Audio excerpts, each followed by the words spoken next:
Hey everyone, my name is Shelly Anderson, and today I'm going to be talking about lessons that I've learned from the outdoors as a child and how it relates to culture. It's only when you face a challenge that you realize if you have or have not learned a lesson. I first realized this a few years ago, and memories of my childhood started to flood my mind when I would feel scared, hollow, shy, or inferior. These memories then taught me strength, respect, patience, and worth. Ironically, I learned all of these lessons from the outdoors. So it all started when I was 5 years old. I had a very excited feeling, and my brother and sister and I went up to my granddaddy's house.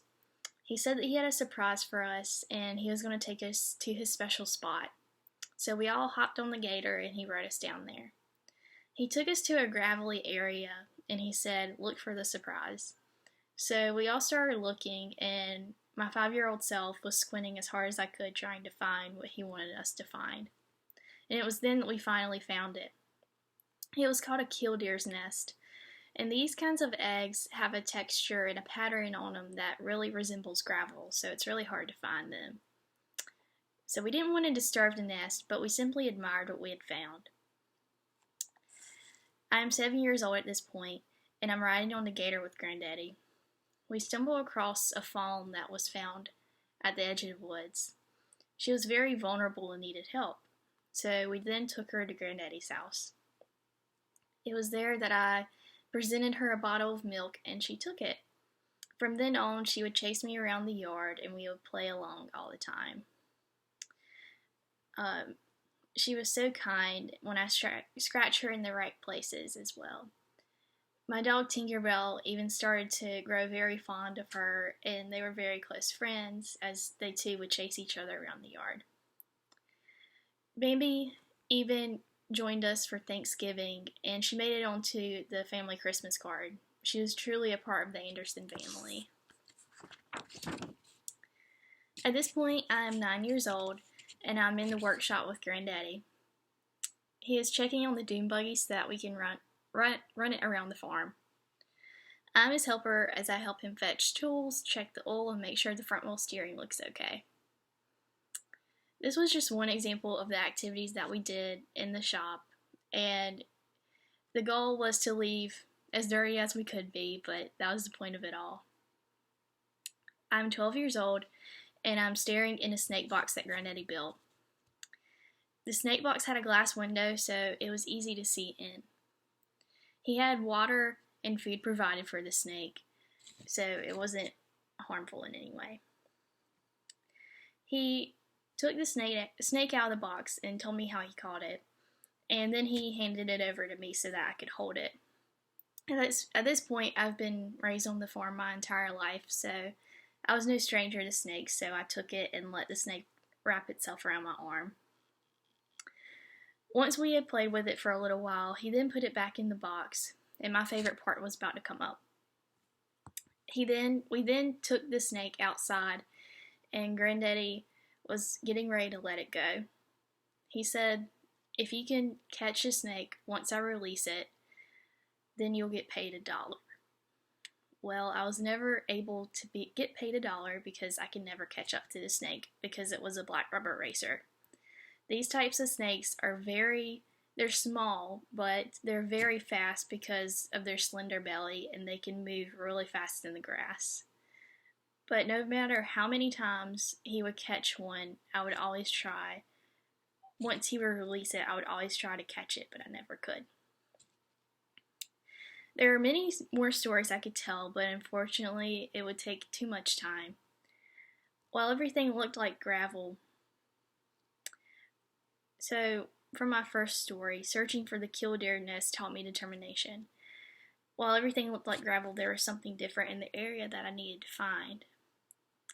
I was determined to find the nest, and this same determination boils inside of me when I feel inferior, and I am determined to let others know that I am in fact not inferior. So I am determined to show them that difference. Finding and caring for Bambi taught me respect and patience. When I first petted Bambi, she was very shy and didn't really know what to think of me. And then we got a cold bottle of milk and warmed it up for her.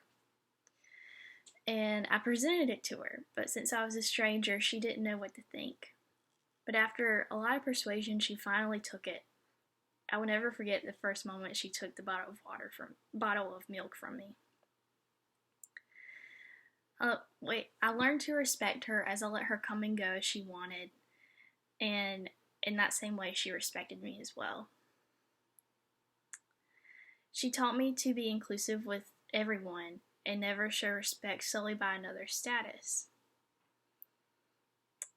After spending endless hours in the shop with Granddaddy, the same pattern always occurred: work until you're uncomfortably dirty.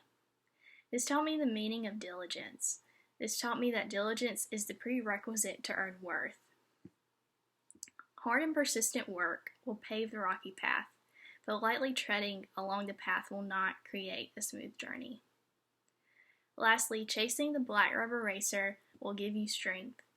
It will give you strength to keep trying and keep moving forward. When all of your strength is given, you can then look behind your shoulder and know that you gave it your best. I was fortunate to learn these lessons as a child, even though I didn't know I was learning lessons at the time. It made challenges so much easier to face. Unfortunately, many children won't be able to learn these lessons as young as I did. I believe that technology is to blame, as it is confining children to the indoors. As these children are growing older, they're vulnerable to the outside world as they look at it from a screen. They will be harsh on themselves when they have failed at a task and want to quit.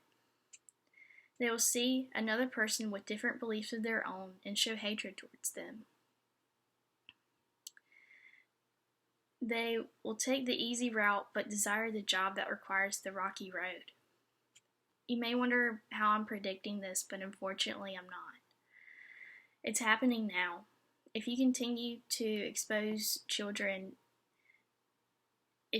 not to expose children to the outdoors before us, they will not learn to grow thick skin, because in life that's what's needed to prosper. It is a shield that protects us from obstacles being thrown our way.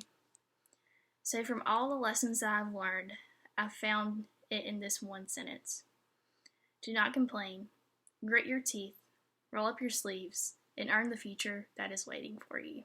Thank you.